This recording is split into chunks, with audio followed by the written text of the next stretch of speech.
నా వాలకం చూస్తుంటే నాకే సిగ్గేస్తుంది. రిలాక్స్ రిలాక్స్, అంతా మన మంచిగా అనుకుని వదిలేయండి. అసలు ఆ మాటకు వస్తే అప్పుడు కంటే ఇప్పుడే బాగుంటారా? ఏంటి మేసం సిగ పోయా కూడానా? మరి అప్పుడేమో ఇంత పెద్ద మీసాలు పెట్టుకుని భూత వైద్యుల్లా ఉండేవాళ్ళు, ఇప్పుడేమో సన్న మీసంతో బుద్ధిమంతుల్లా లేరు. ఏదో నా మెప్పు కోసం అంటున్నావు గాని ఆ ఎదవలు చేసిన పనికి తలెత్తుకోలేకపోతున్నానయ్యా. రిలాక్స్ రిలాక్స్, పోయింది బొచ్చే కదండి, దానికి ఎందుకు ఇంత బాధ?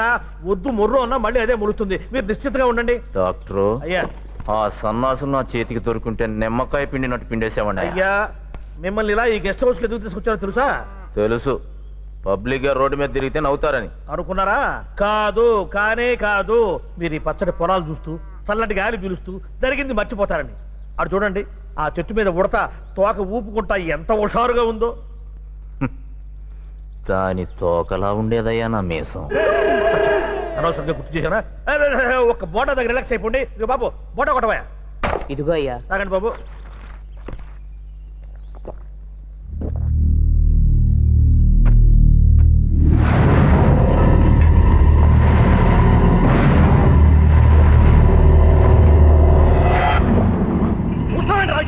భూపతి కాదురా,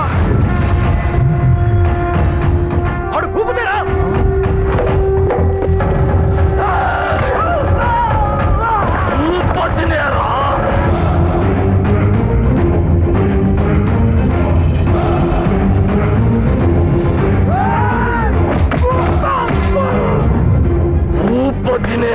వాయం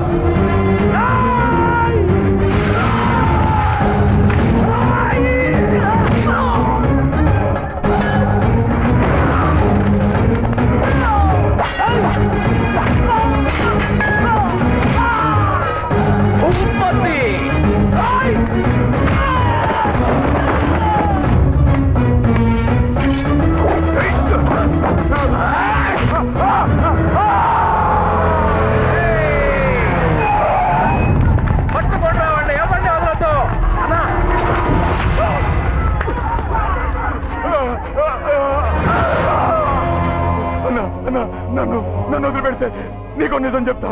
అక్కడ అక్కడ మీ అల్లుడిని చంపడానికి ప్లాన్ చేశారు. పెళ్ళంట బుజ్జంకి నాకు మహనా పెళ్ళంట నా పెళ్ళంట.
రండి హాస్పిటల్కి వెళ్దాం.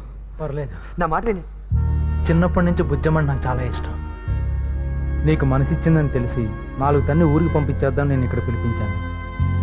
కానీ నువ్వే నా ప్రాణాలు కాపాడా. బుజ్జమ్మకి అన్ని విధాలా నువ్వే కరెక్ట్. బుజ్జమ్మని జాగ్రత్తగా చూసుకో. అన్నా, వీడేనన్నా మన అల్లుడిని చంపబోయింది. వీడే. వీడిని తీసుకెళ్లి ఆ షెట్లో కట్టేయండి.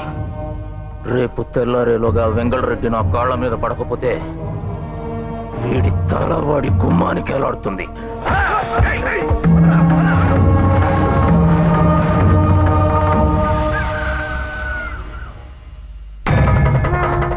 అమ్మా నీకు ఈరోజు వీరబలిస్తున్నా.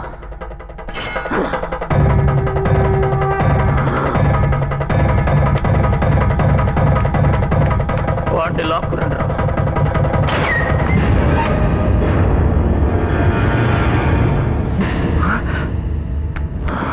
అన్నా తప్పించుకున్నాడన్నా. తప్పించుకోవడం ఏంట్రా? వాడిని నేనే వదిలేసానండి, చంపేస్తారేమోనని.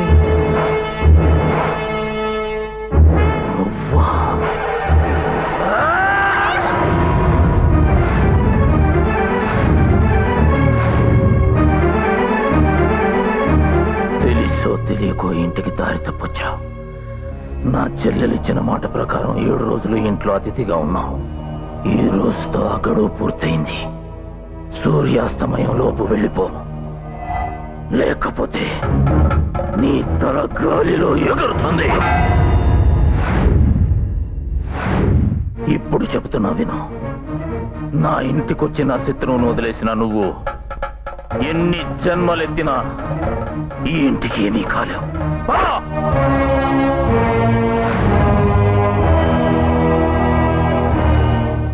ఒక విషయం, ఈ చుట్టుపక్కల ఉన్న అన్ని గ్రామాలు మీ మాట వినొచ్చు, కానీ ఆ పైన ఉన్నవాడి మాట ప్రపంచం మొత్తం వింటుంది.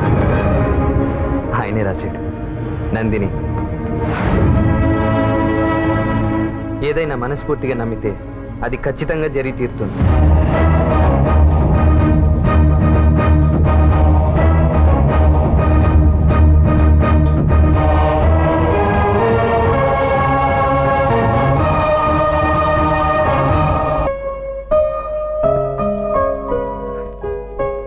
చూడమ్మా, ఏ ఇంటి పెద్దవాళ్ళైనా తమ ఇంటి ఆడపడుచు విషయంలో ఎదురు చూసేది 3 ముచ్చట్లు.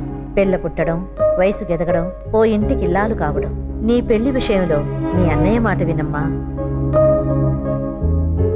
నీ మనసు మీ అన్నయ్య మనసు నాకు బాగా తెలుసమ్మా.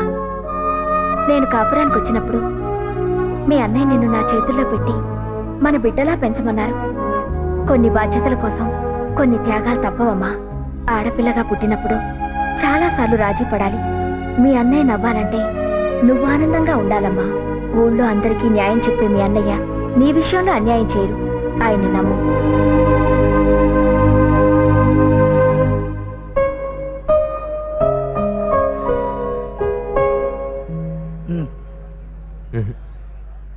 అరే, ఆ బాధ నుంచి బయటపడరా, హ్యాపీగా ఉండరా. నన్ను చూడు ఎంత హ్యాపీగా ఉన్నాను. అలాంటి కొంపల నుంచి బయటపడేందుకు మనం మోస్తావా? నేను ఈ మాటలు వినట్లేదు, నందిని గురించి ఆలోచిస్తున్నాను. ఆలోచించ. వాళ్ళన్న కాల్చే